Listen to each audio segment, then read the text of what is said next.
Apparently Jack's a pro we have to talk about because this player, in my opinion, has an unparalleled level of wits when it comes to Rocket League and work ethic when it comes to being a pro and content creator in the scene. I'll talk about wits first. It comes through in many different ways, namely his 1v1 YouTube videos. He's able to just dissect every play he's gonna make to beat his opponent and then executes on that. There are other pros and creators that have been able to do this, but Jack does it in a very unique, calm, cool-headed way that's just very engrossing to consume that content and to watch him perform at the top level. But he also has one of the greatest minds in Rocket League. I mean, this is a player that coached while he played on Dignitas. How many pros do that? And now his performance on Gen.G and the way that his team on Gen.G just cohesively fits together. I think that showcases his knowledge of the game very well. But I have to mention the work ethic too. You can't not talk about work ethic when you talk about Jack, because when they did move to NA, namely Jack and Nolly, Jack kind of sold the idea as, hey, we pick up a mechy player like Chronic.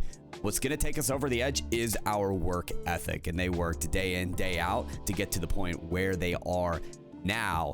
And the work ethic as well. I mean, to be a content creator, Jack puts out more videos than I think an entire content team does for an esports organization. It is unreal what he's done to be able to promote a successful brand and platform when it comes to him as a Rocket League pro and as a content creator. It's unmatched.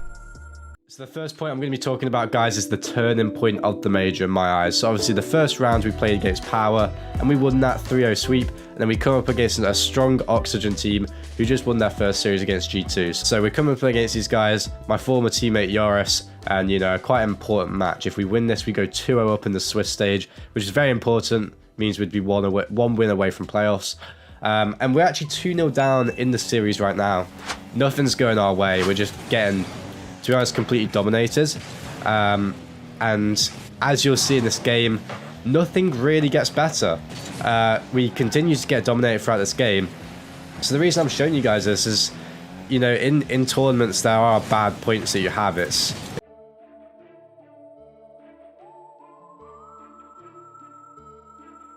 So I think apparently Jack is honestly one of the most interesting stories we have in Rocket League to date. We've seen a lot of guys make it out of the pipeline of the 1v1 scene, if you will, but well before Jack was ever like the best 1v1 player on the planet or really an RLCS star, it was the sort of battle to get there that always intrigued, because this was a dude who just was dedicated to success, if that makes any sort of sense. You start off with him in the 1v1 scene on Johnny Boy's channel, working up to the 1 ladder, creating one of the best sagas in all of 1v1 history for Rocket League, between him, Jordias, and Ocala, just constantly kind of in this 3-headed Hydra approach of where you take down the king at one point, chop off the head of the Hydra, and immediately one of the 2 other heads takes over, and then that other head regrows, and then comes back to challenge them. And I thought it was one of the most interesting things ever, because it's what got him and Jordias into the spotlight, what got them onto Dignitas in the first place, and then eventually just kind of launched their career. And what Jack has done since then is monumental. He's continued to grow as a player and turn into one of the most impressive players on the planet individually, and now he's leading a team to become one of the best legacies Rocket League will probably ever see.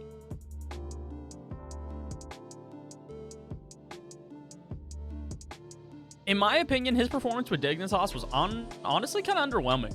They weren't bad by any stretch of the imagination. They were really good, but the issue for Dignitas, I think, in my opinion, was that they had the highest of highs and the lowest of lows. The valleys and peaks for this team were just insane. It was a roller coaster over and over again as it just kind of pinged back and forth. And I think the issue for me is that Jack was clearly the most dedicated player there. Scrub is not necessarily has been, but he was not his former self where he was a world champion. Jordias, well, I mean, stats kind of spoke for themselves. Jordias on his best days was incredible, but there were weeks where he was putting in 10 to 20 hours of Rocket League between past 2. It's not enough dedication to the game, and it showed. And it was, from what I had heard, internal conflicts, a lot of why Jack left and went to go look for other teammates who were as dedicated as him to winning and to being the best and to putting in the practice to become the best. Like, I think we're gonna ride this forever. It's like, if I think Dignitas, if you're thinking, guys, we need to go back to basics here, and like you play a tight series against Gladiators, you might, oh boy, Okay, that was essentially the same play that they did on that kickoff out to the side, but this time they did it in the air. I mean, it's the exact same without the demo. It's just you beat the back line, and 6-0 yet again. We've seen that score line before. Could it be 7? You'd think mathematically.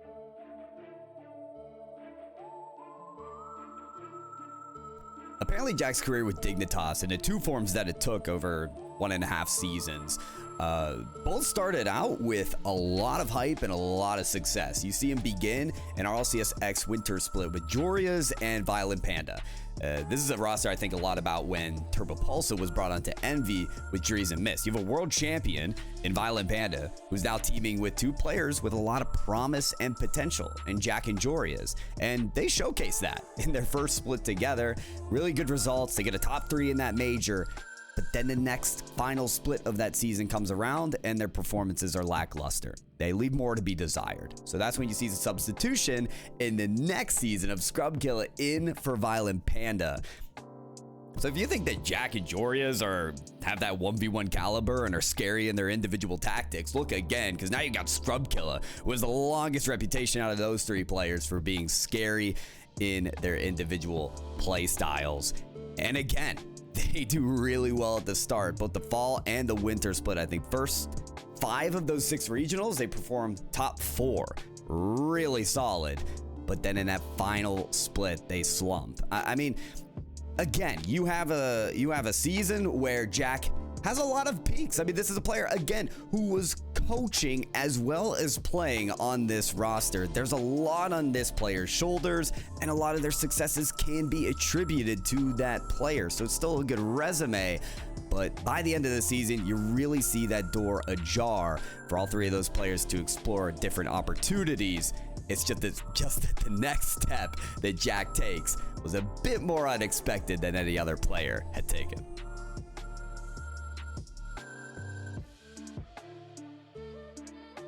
Apparently, Jack and Noli are moving from Europe to North America to compete under the GEN.G banner.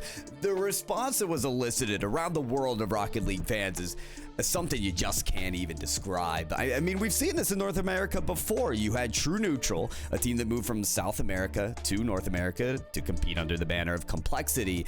And we even heard rumblings that Furia was going to be doing the same thing this season. But what we hadn't seen was 2 players from Europe moving to North America to compete together and pick up a player like Chronic. And this decision was met with a lot of criticism. Even ApparentlyJack had to convince Noli to play with this player of Chronic because Noli admitted that he didn't even know who Chronic was. But listen, the results speak for themselves.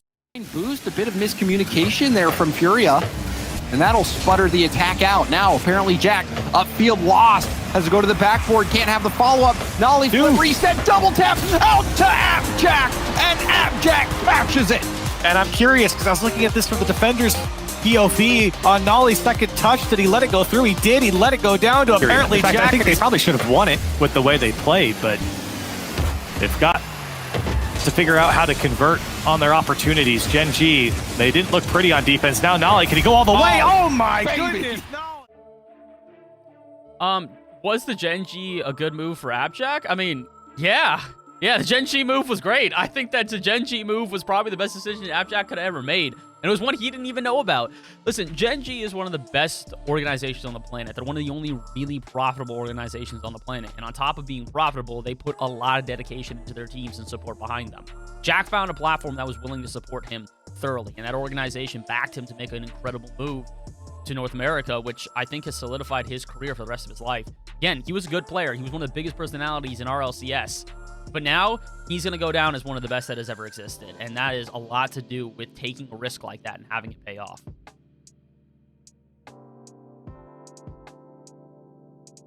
So what's next for ApparentlyJack? I mean, what isn't? Let's be honest. Very few times have we seen one team from one split of Rocket League esports have the same type of success in the next one. Yet we've seen that already from GEN.G this season, albeit we still have the international major to go. I believe that we are entering a new era of dominance in Rocket League esports with this GEN.G roster that could rival or even exceed that of Team BDS from the last couple of seasons. Because what GEN.G has done has not only shown their excellency in their own region, but also on the international stage, something that Team BDS hadn't really been able to do given the online era of esports. And of course, you know, as apparently Jack continues to play and improve, I can only be assured that he's going to continue to improve. I've heard him talk about this specifically, the meta in Rocket League being aerial consistency. How often can you execute on some of the top plays in the air as a player? And apparently Jack says it all just comes down to practice. And I spoke on this player's work ethic before, both as a creator and a pro, driven for success. That type of discipline is exactly what you're looking for in a player that's going to continue to improve and perform at the top level. Been removed from another roster, but he finds himself on the best one he's ever had. ApparentlyJack, questions about his LAN ice. He steps up and dominates Game 5 in the Grand Finals. But can GEN.G put to bed their final demon? A whole lot of EU pros throughout this weekend have said that they left, they ran away from Europe because they can't compete here. They're trying to prove everybody wrong by winning on EU soil. Nolly leaves it for Chronic, takes control, does the impossible, and makes it look easy! What's next for ApparentlyJack? I think it's just to continue on his streak of dominance. He's got already a social following. He's found himself with a lucrative Twitch and YouTube. And I think at this point, the money is not the object. It's about winning for ApparentlyJack. He's taking a major, taking regionals. World Championship was what him and his teammates are hunting for. I'm friends with Noli, one of the players on the team. And he's been going back and forth with me, talking about how he's like, all right, I think it's time you need to be here, commentate, and, you know, do some casting for us when we win the World Championship. And I'd be honored to be able to do that. I think that they can. Can he make GEN.G and a championship team? They've proven it twice. They've done everything but the World Championship at this point. They could flop out the next 2 majors, and I still would consider them in contention for the World Championship. And I think that's where it's at. Their mentality is not, do we win every major? Their mentality is, can we win the big one at the World Championship?